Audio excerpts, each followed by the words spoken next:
Hi folks, welcome to my video blog all about PCOS this week because it is PCOS Awareness Month. I know I'm coming in this a little late, it's already the 19th, but I feel like this is something that really needs to be talked about, especially since a few people have come forward privately to me and said, hey, I was just diagnosed with this. Doctors don't seem to know what to do with me. I don't know what to do with me. Can you help? What's going on? So I wanted to start by giving you all a little bit of background on how I was diagnosed. I'm currently 32 years old. No, I don't have any kids. I was first diagnosed in 1999. I was 19 years old, and some of the symptoms I had then were weight gain. I'd been gaining weight pretty steadily since about the third grade. So come high school, my weight was a real challenge. I mean, I was on Slim Fast as a freshman, and it wasn't just for to get in shape for prom. But I couldn't seem to stop the weight gain, and I couldn't seem to lose it no matter what I did. That was really frustrating. So I fell into some pretty deep depression. Now again, 19 years old, that's pretty easy to explain away. I was at home, my brother went to college, most of my friends went off to college, and I was doing the community college thing and working and still living at my parents' house. So it was pretty easy to tell why I was depressed. The other symptom I had was facial hair, and that has been the bane of my existence. I never broke out in a lot of acne until it started to hit my mid to late 20s, but I've always struggled with the facial hair through here and on the sides of my face. And I'll tell you what, there's nothing more dewomanizing than gaining weight, not being able to control your depression, and feeling like you're a furry Sasquatch. So all of those things obviously said something was wrong. I actually went in to get my wisdom teeth pulled, and the oral surgeon thought that I might have had a thyroid problem. So he sent me to my doctor. My doctor did some tests. Nope, no thyroid problem, but she thought there might have been a hormone problem. So they sent me to an OBGYN who did an ultrasound and found that I had massive cysts all over both of my ovaries, and that explained a lot. And I was immediately put on the normal treatment for PCOS, the birth control pill. I think I've been on probably at least 10 of them between now and then, trying to find one that really fits my lifestyle, where I won't have breakthroughs and I won't gain a ton of weight or break out or anything like that. But anyway, so I experimented with different pills, found things that worked for a while, and then switched to other ones between 1999 and 2005. Um, by the time 2005 rolled around, my then husband and I were talking about starting a family. So I got off the pill, and for about a year, didn't get pregnant, but the marriage dissolved. So it turned into be maybe a good thing. I wasn't too worried about it at that time.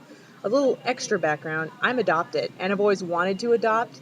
So my goal with treating my PCOS isn't necessarily to get pregnant. It's more so that I feel good, because when I feel good and I feel healthy, I'm at my best. Everybody I love benefits from that.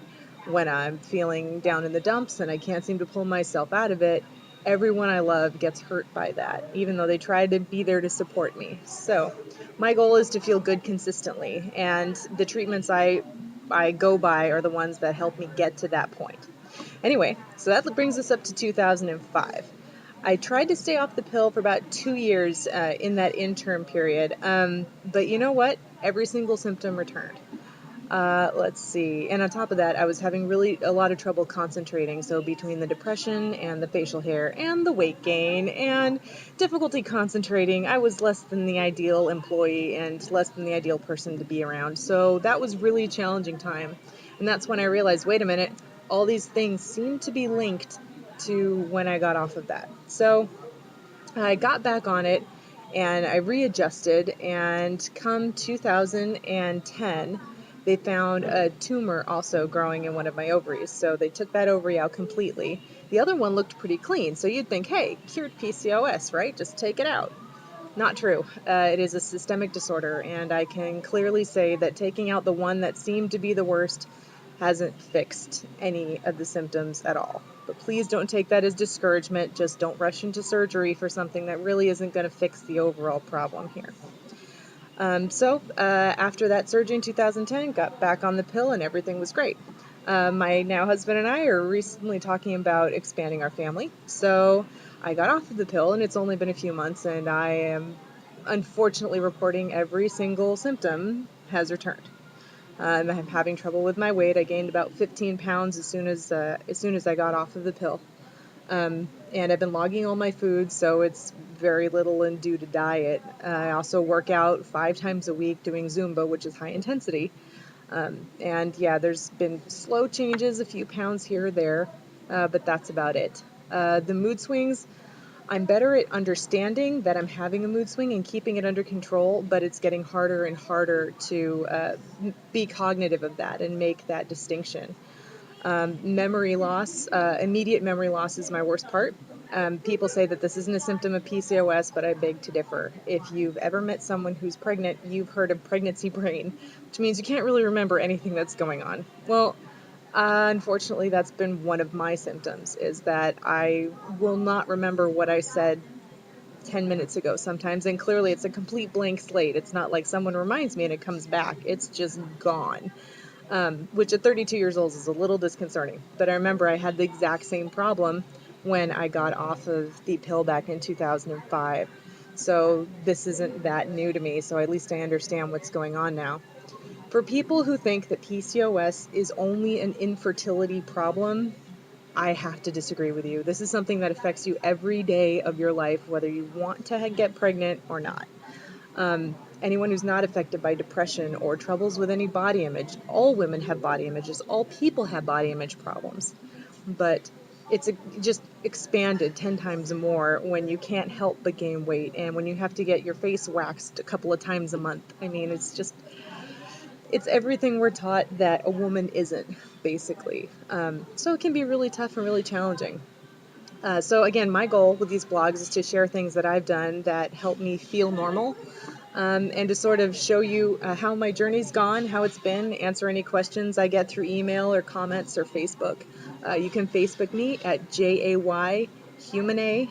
You can find me on my blog, obviously, by leaving a comment here, or you can email me directly at jdarlingmusic@aol.com. I do check my emails all the time, and I'm happy to go ahead and answer your questions either on here or through the email. If you find a really great one or a great book or a great resource, please let me know. Now, as far as the weight loss thing goes, I did experience a lot of success doing the MetaFast diet, and I'm not promoting this specifically at all because unfortunately I found it not really maintainable. It helped me with those pounds that I put on because of what I was putting into my body, but it couldn't keep off the hormone pounds, unfortunately. So I lost about 20 pounds that I've managed to keep off throughout, what has it been, 7 years now because of it, and that's no small feat, I get that. But it's also wasn't a maintainable lifestyle, which doesn't translate into a happy, healthy feeling me in the long term. So anyway, low carb diet seems to help a little bit, especially for you that are insulin resistant. I did try metformin for a while, and I actually got up to their maximum dosage over the course of about a year and a half. And I am not insulin resistant. I was when I was younger, but after my metformin and after changing things in my diet to reduce my carbohydrate intake drastically, that insulin resistance did go away. So that was controllable for me, and I would encourage those of you who maybe have insulin resistance to really watch your carbohydrate intake. Treat yourself as pre-diabetic, basically, and you might find that you have some success losing the weight, as well as probably getting off some medication, because metformin doesn't always agree with your stomach, especially when you have carbs. So it was sort of a deterrent for carbohydrates for me that kind of helped me turn things around on that point. But anyway, this was just kind of an introduction. I am doing this at Barnes & Noble. You can see my little headpiece here. And I'm doing it out in public on purpose, not because I don't have Wi-Fi at home, but because I think that's part of this awareness month, is that this needs to be brought out. This isn't something you can see. People who have this will look fine most of the time, but they might have some random mood swings, or you might see a woman who's got a hairier chin than you think should have. Well, maybe instead of poking fun, I hope this gives somebody a chance to take a deep breath, take a step back, and say, you know what, these people are chronically ill, and chronic illness sucks.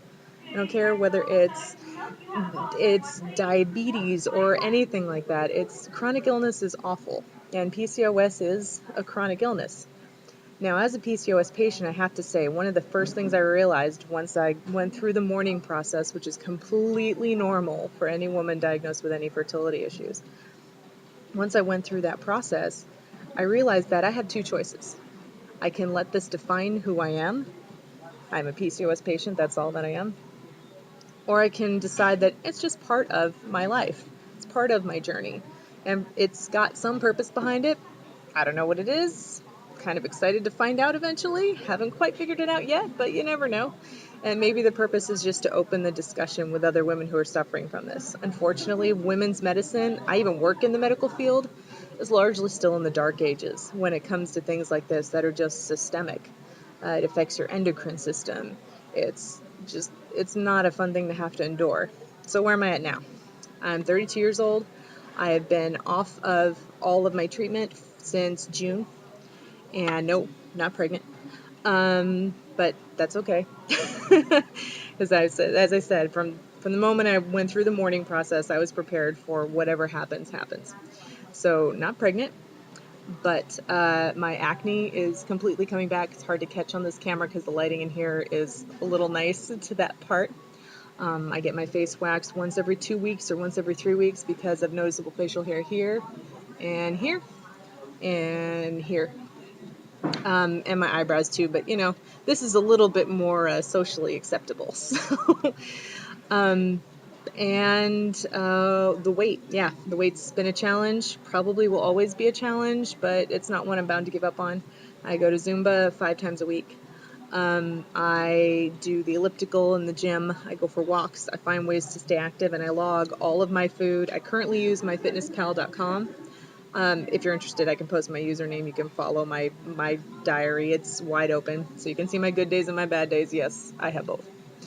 But yeah, this is just something that people finally need to talk about, and I think need to take a deep breath on and say, you know what, it does suck. It does exist. And it is something that goes beyond getting pregnant. That's only part of the whole goal that comes with treating PCOS. I think the goal is to be happy and healthy wherever you're at, kid-free, not kid-free, whatever you're looking for. And so I hope this blog helps open that discussion up. Please feel free to comment like crazy, share on Facebook, share on, if you still do MySpace. I don't know if anybody still does MySpace anymore. Google Plus, LinkedIn, whatever. I want to hear from you. I'm ready. I'm listening. Let's have this conversation. It's long overdue.